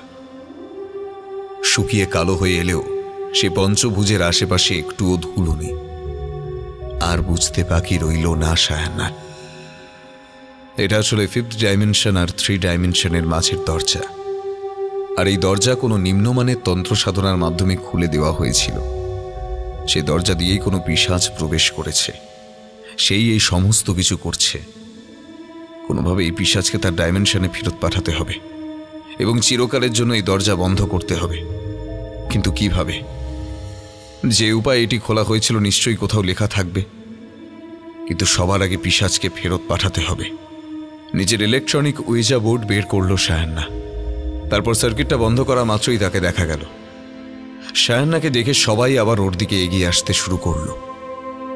সে পঞ্চভুজের মাটিতেই ধপ করে বসে পড়ল সায়ান্না। তারপর তার উইজা বোর্ড পেতে তার সুইচটা অন করে দিল। এই বোর্ডটা একটা অটোমেটিক স্মার্ট উইজা বোর্ড। ফলে এখানে যারা প্ল্যানচেট করবে তারা কোনোভাবে যদি ছেড়ে উঠেও যায়, অটোমেটিক কিছুক্ষণ পর গুড বাই লেখা সিলেক্ট হয়ে যাবে। সেক্ষেত্রে ব্রেতজনিকে নিজের ডাইমেনশনে ফিরতেই হবে। You ওয়ান্না play? জেনি এগিয়ে এসে বোর্ডের উপর হাত রাখলো, অর্থাৎ ইয়েস। সায়ান্নাকে ঘিরে দাঁড়িয়েছে বাকিরা। সবাই যেন একটা ইশারার প্রতীক্ষায়। What is your name? এই বোর্ডে হাত রাখল নলিনী। লেখা হলো। সবাই একসঙ্গে অট্ট হাসিতে ফেটে পড়ল। একাধিক পজিশন, ফলে এত সহজ হবে না। প্রত্যেকের শরীর থেকে ডেভিলকে বের করতে হবে, কিন্তু ডেভিল তার আসল নাম মোটেই নয়। অন্য ডাইমেনশনের এসব জনির একটা একটা করে আলাদা নাম থাকে। এর নাম কি? ঘরের উষ্ণতা আবার দ্রুত নিচের দিকে নামছে। অর্থাৎ খুব দ্রুত শক্তি শোষণ করছে এই ডেভিল। এদিকে সায়ান্না লক্ষ্য করছে উইজা বোর্ডের টাইমার ধীরে ধীরে বাড়ছে। এই রুমে নর্মাল ক্লক কাজ করছে না। সায়ান্নার অনুমানই সত্যি, এই ঘর নর্মাল 3D ঘর নয়, বরং এটা একটা বিশাল দরজা। এবার নলিনী বোর্ডে আবার হাত রাখল। Leave these little children. On one condition. Give me your blood. কি একটা ভাবলো সায়ান্না, তারপর একটা ছুরি তুলে নিল হাতে। এটা কি করছে ও? তবে কি ও ধীরে ধীরে ওর মস্তিষ্কেও প্রভাব বিস্তার করছে এই ডেভিল? নইলে এত ভেবেও কোনো সমাধান পাচ্ছে না ও। সায়ান্নার পাশে পড়ে থাকা ডায়েরির পাতাগুলো হঠাৎই পথ করে উল্টোতে শুরু করল, আর খুলে গেল একটি বিশেষ জায়গায়, 5th ডাইমেনশন। সায়ান্নার শ্বশুরমশাইয়ের এই বিশেষ ডায়েরিতে উনি বিভিন্ন প্যারানর্মাল বিষয়ে নানা তথ্য দিয়েছেন। সেই তথ্য অনুযায়ী এই মুহূর্তে সায়ান্নাকে পজেস করার যথেষ্ট চেষ্টা চলবে। এইসব এন্টিটি তাই করে, যেখানে বাধা পায় সেটাকেই প্রথম শিকার বানাতে চায়, আর সেখানেই টেক্কা দিতে হবে সায়ান্নাকে। আলতো করে হাতে ছুরি বসিয়ে দিল সায়ান্না। টপ টপ করে কয়েক ফোঁটা রক্ত গড়িয়ে পড়ল ওর হাত থেকে। সে রক্তের ফোঁটাগুলো এক এক করে গড়িয়ে যেতে লাগলো পঞ্চভুজের দিকে। সায়ান্না দেখল সকলের মাধ্যমে ওই পিশাচের দৃষ্টি রক্তের দিকেই। ঠিক যে মুহূর্ত রক্তের প্রথম বিন্দুটি পঞ্চভুজ স্পর্শ করল, সায়ান্না নিজের কাটা হাতের মধ্যে একটা ছোট্ট চিপ বসিয়ে দিল। ডেভিলের একটু ভুল হয়েছিল, সে ভেবেছিল সায়ান্নাকে কন্ট্রোল করবে, কিন্তু ঘটনার মোড় এইভাবে ঘোরা শুরু হলো।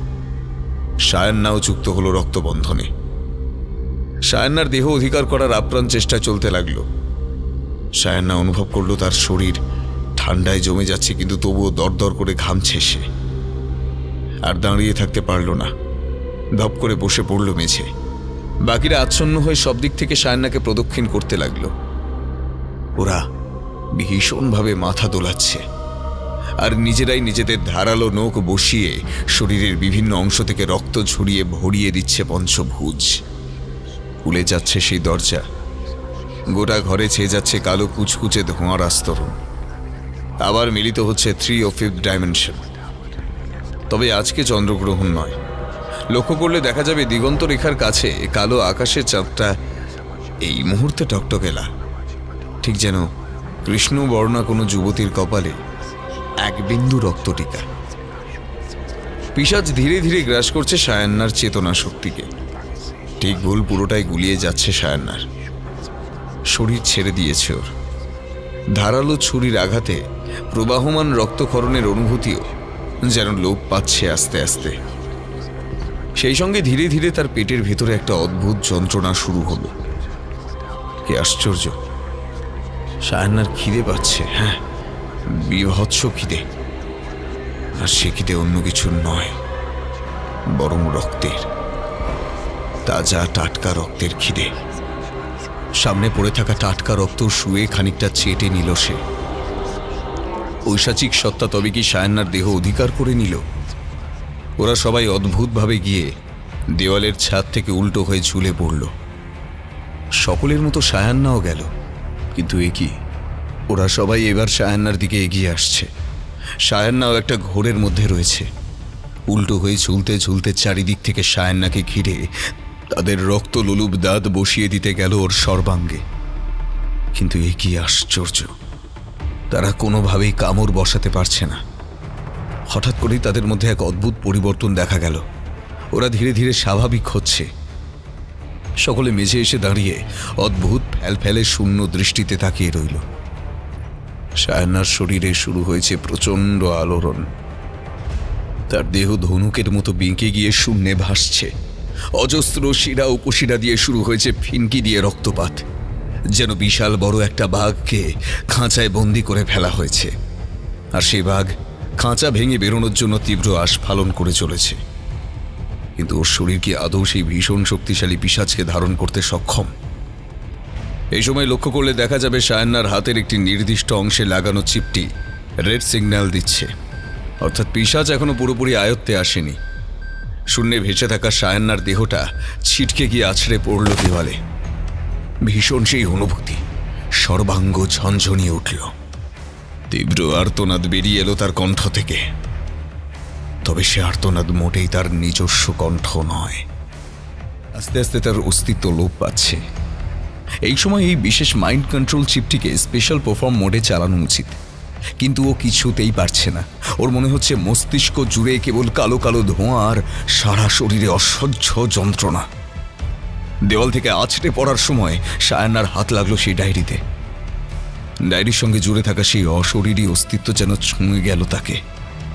ক্ষীণ শক্তি সঞ্চয় করে সায়ান্না ভাবতে চেষ্টা করলো এই পিশাচকে সে বন্দি করে ফেলেছে। এইটুকুতেই কাজ হলো। ধীরে ধীরে চিপের রেড সিগন্যাল কমে গিয়ে গ্রিন হতে শুরু করলো। ঘরে স্বাভাবিক উষ্ণতা ফিরে আসছে। ধীরে ধীরে সব ঠিক হয়ে গেল। বাকিরা ভীষণভাবে বিধ্বস্ত, অসুস্থ। তাদের শরীরে নানা আঘাত ও অঙ্গহানির চিহ্ন বর্তমান। স্কুলের বাইরে থাকা গার্ডিয়ান ও পুলিশ এসে হাজির হলো রুমের মধ্যে। তারা বুঝতে পারল নিমাই কিছুক্ষণ আগেই প্রাণত্যাগ করেছে। জেনিদের কয়েকদিন হসপিটালে রাখতে হবে। তদন্তের ভার নিয়ে ঘরটা সিল করে দিল ওরা। আপনারা জানতে চাইবেন নিশ্চয়ই এখানেই কি গল্প শেষ? কি হলো সেই পিশাচের? আর ওই বিশেষ চিপটি বা কি? ওটা আসলে মাইন্ড কন্ট্রোল করার একটি চিপ, কিন্তু যে কেউ ওটা চালাতে পারে না। একমাত্র কোনো প্যারানর্মাল এন্টিটিকে শরীর ধারণ করলেই ওই চিপ অ্যাক্টিভেট হয়। এই চিপের মাধ্যমে পিশাচকে শরীরে বন্দি করেছিল সায়ান্না। কিন্তু বন্দি করা মানেই শেষ করা কি, নাকি নিজের মধ্যে বহন করে নিয়ে যাওয়া? শরীরে অজস্র রক্তক্ষরণের জন্য প্রায় প্রত্যেকেই হসপিটালে থাকতে হবে কটা দিন। পুলিশি পাহারা চলবে। সায়ান্না সকলকে হাসপাতালে রেখে যখন বাড়ি ফিরল, ততক্ষণে ভোরের প্রথম আলো ফুটেছে। আলতো আলতো রাঙা রোদ এসে পড়েছে জানালা দিয়ে। সেদিকে সায়ান্নার লক্ষ্য নেই। সে কেবল একটি জিনিসই ভাবছে, পরিস্থিতি সামলানো অসম্ভব না হলে এমন স্টেপ সে কখনোই নিত না। মাইন্ড কন্ট্রোল চিপ ও তার মাধ্যমে পিশাচকে নিজের দেহে বন্দি করা মৃত্যুকে আহ্বান জানানো ছাড়া আর কিচ্ছু নয়। কিন্তু সেই মুহূর্তে তার কোনো উপায় ছিল না। অতগুলো মানুষের প্রাণ বাঁচানোর জন্য ওকে ওটা করতেই হয়েছে। কিন্তু এক্সরসিজম ইমিডিয়েটলি করতে হবে। নিজের হাতের কাটা জায়গাটায় একবার হাত রাখল সায়ান্না। চিপটা ভেতরেই রয়েছে। ওটা না থাকলে এতক্ষণে পিশাচ ওর উপর কবজা করে নিত। কিন্তু কতক্ষণ? বড়জোর আজ রাত। ভেতর থেকে সায়ান্নার শরীর ভাঙছে। সমগ্র স্কুল বাড়িটা একটা বিশাল বড় উইজা হাউসে পরিণত হয়েছে, যার অপর পারে পড়ে রয়েছে ফিফথ ডাইমেনশনের কালো দুনিয়া। চটপট পুলিশের ওপর মহলে ফোন করলো সায়ান্না। সম্পূর্ণ পরিত্যক্ত স্কুল বাড়ি রেডি চাই আজকের মধ্যেই, বারবার আইন ভাঙতে যাতে না হয়। তাই ওদের রিসার্চের স্পেশাল পারমিট ওরা ব্যবহার করা হোক। বাচ্চাগুলোর বাড়িতেও ফোন করে জানিয়ে দিল কি কি বিশেষ ব্যবস্থার মাধ্যমে ওদের আজকের রাতটা সুরক্ষিত রাখতে হবে। এখন সকলেই সায়ান্নাকে বিশ্বাস করছে। সায়ান্নার হাতে সময় ভীষণ অল্প। ফোনটা বের করে লিস্ট ঘেঁটে একটা বহু পুরনো নম্বর ডায়াল করলো। হ্যালো নীল, শোন না, পুরো টিমকে তৈরি থাকতে বল। আজ রাতেই এক্সরসিজম করতে হবে। হ্যাঁ? কার? কোথায়? আমার। মানে? দুপুরেই মিট করা আগে সবাই আমার সাথে, আমার বাড়িতে। অগ্নি এখন নেই, তাই থাকলে আমায় এসব কিছুতেই করতে দিত না। কিন্তু আমি অলরেডি একটা ব্লান্ডার করে ফেলেছি রে। Mind control chip is in my power for just 15 hours. আমি জানি না কি হবে তারপর। ওকে ওকে, আমি এক্ষুনি সকলকে বলছি, কিন্তু তুই পুরো স্টোরিটা এক্ষুনি আমাকে ভয়েস মেসেজে বল, ইন ডিটেল। আমি টিম নিয়ে সব রেডি করে বেলার মধ্যে রিচ করছি। নীলাদিত্যকে সবটা মেসেজ করে বিছানায় গা এলিয়ে দিল সায়ান্না। বিভৎস ঘুম পাচ্ছে। শরীরের কাটা দাগগুলো ভীষণ জ্বলছে। একদিকে এটা ভালো লক্ষণ। যতক্ষণ এই অনুভূতিটা আছে, বুঝতে হবে সায়ান্নার উপর পিশাচ কিছু করতে পারবে না। এসির ঠান্ডাটা ভীষণভাবে বাড়িয়ে দিয়ে কয়েক মিনিটে ক্লান্ত হয়ে ঘুমিয়ে পড়ল সায়ান্না।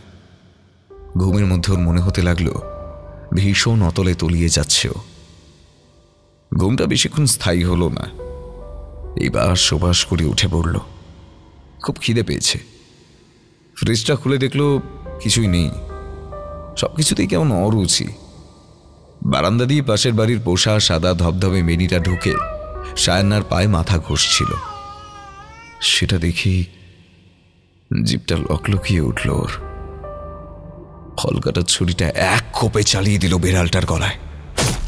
সাদা লোমের উপর দিয়ে উষ্ণ লাল রক্তস্রোত ভিজিয়ে দিল ছোট্ট প্রাণীটার নিথর দেহ।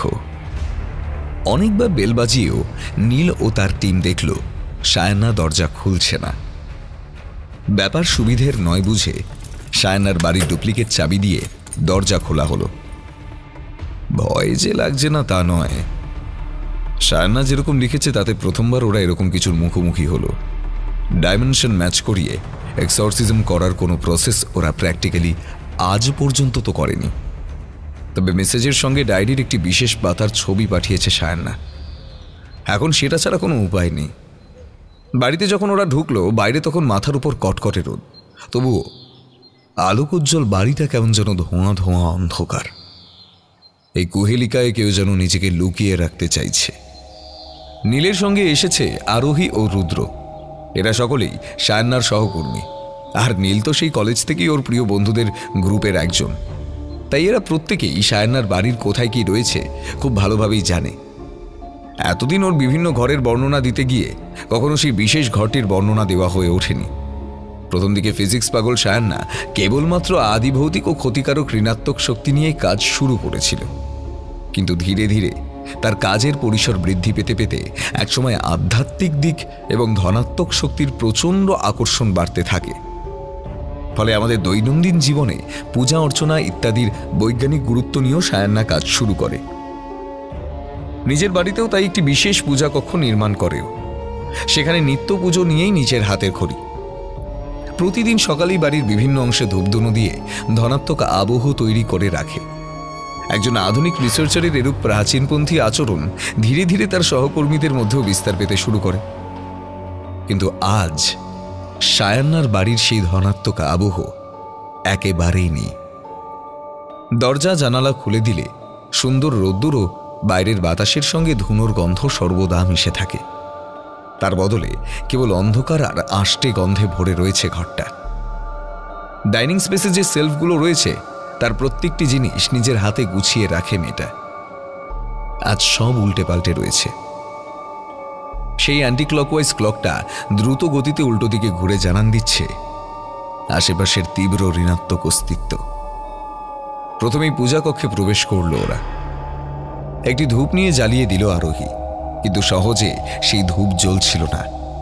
বারবার একটা শীতল বাতাস এসে দেশলাইটা নিভিয়ে দিচ্ছিল। কিন্তু এখানে প্রণাম না করে ওরা কোনোদিনই কোনো অপারেশন শুরু করে না। ধূপটা জ্বলে উঠল বটে, কিন্তু তার ধোঁয়া অদ্ভুতভাবে নিচের দিকে বইতে লাগলো। সেটা রেখে দিয়ে প্রণাম করে সায়ান্নার ঘরের দিকে অগ্রসর হলো ওরা। আবার সেই এক কাণ্ড। কিছুতেই দরজা খোলে নাও, কোনো সারা শব্দ নেই, যেন ভীষণ কোনো ঝড়ের আগের পূর্বাভাস। চাবিটা বের করে আলতো চাপ দিতেই ক্যাঁচ শব্দ করে দরজাটা খুলে গেল। কিন্তু সায়ান্না কোথায়? ঘরের সমস্ত জিনিস ওলটপালট হয়ে রয়েছে, যেন একটা ছোট কালবৈশাখী ঝড় চলে গেছে কিছুক্ষণ আগেই। একটা টাটকা রক্তের দাগ টানা মেঝে বরাবর খাটের নিচের দিকে চলে গেছে। নিচু হয়ে কাঠের তলায় চোখ রাখলো নীল, আর সেখানেই দেখতে পেল সায়ান্নাকে। এক কোণে গুটি মেরে বসে রয়েছে ও। ঠোঁটের কোণ বেয়ে লালচে কালো রক্ত গড়িয়ে পড়ছে। চোখের দৃষ্টি ঘোলাটে ও হিংস্র। ওদের চোখের সামনে দিয়ে ভীষণ দ্রুত গতিতে হামাগুড়ি দিয়ে নিমেষের মধ্যে দরজা দিয়ে বেরিয়ে গেল। দেখতে দেখতে ওদের চোখের সামনের মুহূর্ত মধ্যে বাইরে আবছা আলো নিভে গিয়ে নিকষ কালো অন্ধকার ঘনিয়ে এলো। এও কি সম্ভব? ওরা ছুটল সায়ান্নার পিছনে। গোটা বাড়িটা যেন মায়া মায়া নিভু নিভু নীলচে আলোয় ঘিরে দিয়েছে কেউ। কেট ব্যাগগুলো ওদের পিঠেই ছিল। সায়ান্নার ঘর থেকে বেরিয়ে ওদের ডাইনিংয়ে পড়ার কথা, কিন্তু এটা কোন জায়গা? একটা লম্বা করিডোর, আর তার শেষ প্রান্তে একটা দরজা। দরজার উপরে কিছুক্ষণ আগেই একটা পুলিশি সিল ছিল, যেটা কেটে এইমাত্র কেউ ভিতরে প্রবেশ করেছে। দরজার উপর নীলচে অক্ষরে অক্ষরে জ্বলছে ওপেন শব্দটা। নীলদের আর বুঝতে বাকি রইল না ওরা এসে পৌঁছেছে সেই স্কুল বাড়িতে যেখানে এইসব শুরু হয়েছিল। স্পেস কনস্ট্রাকশনের মাধ্যমে সায়ান্নার ঘর আর এই করিডোর এখন একসঙ্গে যুক্ত। ওদের যা করার এই মৃত্যুপুরীতে দাঁড়িয়েই করতে হবে। এই এক্সরসিজম এইভাবে ছাড়া সম্ভব নয়। দরজা ঠেলে ঘরে প্রবেশ করল ওরা। 5 দেওয়াল বিশিষ্ট সেই ঘরের মাঝে বৃহৎ একটি পঞ্চভুজাকার রিং রাখা হলো। সুইচবোর্ড থেকে প্লাগের মাধ্যমে বিদ্যুৎ শক্তি পাঠানো হলো সেই যন্ত্রে। সায়ান্না তখনও ঘোরের মধ্যে বসে বসে দেওয়াল আলতো করে মাথা ঠুকে চলেছে সেখানে। ওরা 3 জনে সায়ান্নাকে টেনে নিয়ে আসতে চেষ্টা করলো বটে, কিন্তু তার প্রবল আক্রোশে ছিটকে পড়ল দুজনে। আরোহীকে হাতের মুঠোয় পেয়ে ওর গলায় তীব্র ধারালো নখ বসাতে গেল, আর সেখানেই পেল মোক্ষম বাধা। আরোহীর গলায় ছিল মন্ত্রপুত একটি বিশেষ ওম লকেট। ওই লকেটটি প্রাচীন হলেও আদপে একটি শক্তিশালী পজিটিভ ফিল্ড ক্রিয়েটর, যার প্রাচীনত্ব আধুনিক ইলেকট্রনিক যন্ত্রের চেয়েও অনেক গুণ শক্তিশালী। ছিটকে পড়ল সায়ান্না। কিছুক্ষণ ঝিমিয়ে থাকা সায়ান্নাকে ওরা ধরে নিয়ে এসে সার্কিটে বসিয়ে দিল। এর সঙ্গে যুক্ত বিশেষ একটি ট্যাবলেটে ডায়েরির একটি ইকুয়েশন ফিট করে দিল নীল। প্রচণ্ড একটা স্পার্ক হলো সমস্ত ঘর জুড়ে। সায়ান্নার শরীরে তীব্র আলোড়ন শুরু হয়েছে। ওরা সকলেই অবাক হয়ে দেখছে পঞ্চভূতের ভিতরে সায়ান্নার শরীরটা দুমড়ে মুচড়ে যাচ্ছে। কিছু না পেয়ে পিশাচটা নিজেই আশ্রিত শরীরের বিভিন্ন অংশে ধারালো নখ বসিয়ে মাংস তুলে আনছে। গলগল করে রক্ত পড়ছে সায়ান্নার দেহ দিয়ে, কিন্তু ওরা কিছুতেই এই পঞ্চভুজে প্রবেশ করতে পারবে না। তাহলে চিরতরে বন্দী হয়ে যাবে 5th ডাইমেনশনে। সায়ান্না ফিরবে কিনা ওদের জানা নেই, কিন্তু বিশেষ ইকুয়েশন অনুযায়ী কেবলমাত্র মিডিয়ামকেই বাঁচানো সম্ভব। এই ধারালো ছুরি দিয়ে দরজার উপরের উইজা বোর্ডটার অক্ষরগুলো তুলে ফেলল নীল। তারপর শুধু গুড বাই শব্দটা রেখে বাকি অক্ষরগুলো আগুনে পুড়িয়ে ফেলল। ওই গুড বাইটা পঞ্চভুজে ছুঁড়ে দিল। আরও 2 মিনিট। ট্যাবে টাইমার দেখাচ্ছে। সায়ান্নাকে সার্ভাইভ করতেই হবে। ধীরে ধীরে নিস্তেজ হচ্ছে পিশাচ। রক্ত দিয়ে আঁকা সেই শুকনো পঞ্চভুজের এক একটি বাহু মিলিয়ে যাচ্ছে মেঝে থেকে। সবশেষে কান ফাটানো একটা বজ্রপাত হয়ে সার্কিটটা পুরোপুরি বন্ধ হয়ে গেল। মাটিতে অজ্ঞান হয়ে লুটিয়ে পড়ল সায়ান্না। জেনিরা সেই রাতে প্রচণ্ড ছটফট করছিল। কেউ কেউ নাকি নিজেই নিজের গায়ে ছুরি বসাতে যাচ্ছিল, আবার কেউ কেউ নখ দিয়ে শরীরের বিভিন্ন অংশে আঁচড়ে যাচ্ছিল ক্রমাগত। কিন্তু ঘরোয়া পুজোর আবহ, ক্রমাগত মন্ত্রোচ্চারণ তাদের বিপদমুক্ত রাখতে সক্ষম হয়েছিল। কারণ এতজনকে আলাদা আলাদাভাবে সেফটি দেওয়ার মতো লোক সায়ান্নার গ্রুপে ছিল না। আসলে আমাদের প্রাচীনপন্থী বাড়িতে যদি কিছু নিয়ম থাকে তা অবশ্যই পালন করা উচিত। যেমন সকাল সন্ধ্যা আরতি, পূজা, ধূপধুনা, এগুলো আমাদের বাড়িতে একটি পজিটিভ ফিল্ড তৈরি করে, এবং এর সঙ্গে ছোটদের চোখে চোখে রাখা ও তারা কি করছে, কি দেখছে, তার প্রভাব মস্তিষ্কে কিভাবে পড়ছে, সবটাই নিরীক্ষণ করতে হবে। নইলে অজ্ঞাতে জেনিদের মতো বিপদে পড়বে শিশুরা।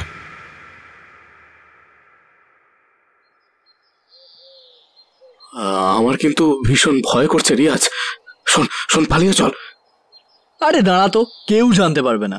স্কুলটা তো প্রায় 3 বছর বন্ধ হয়ে রয়েছে, আর এখন তো দিনের বেলা, ওসব তো রাতে হয়। আমরা যাব আর পেছনের গেট দিয়ে দেখেই চলে আসব। কিন্তু রেশমি যে বলেছিল এখানে না যেতে। আরে বাবা, সে তো রাতে, আমরা তো প্ল্যান চেট করব না, শুধু যাব আর এই মোবাইলে কটা ছবি তুলবো, ব্যাস। দেখবি ইনস্টাগ্রামে এটা পোস্ট করলে রাতারাতি ভাইরাল হয়ে যাব। Experience from real haunted place, it's a secret. কিন্তু রিয়াজ আর রিতম স্কুলে ঢোকার পর ধীরে ধীরে বন্ধ হয়ে গেল স্কুলের দরজাটা নিজে থেকেই। হয়তো পিছন ফিরে তাকানোর সময় হয়নি ওদের। মোবাইলের ফুল চার্জ আস্তে আস্তে কমছে, আর ক্রমাগত ছবি উঠে চলেছে ইনস্টাগ্রাম পোস্টের জন্য। #Real haunted location explore.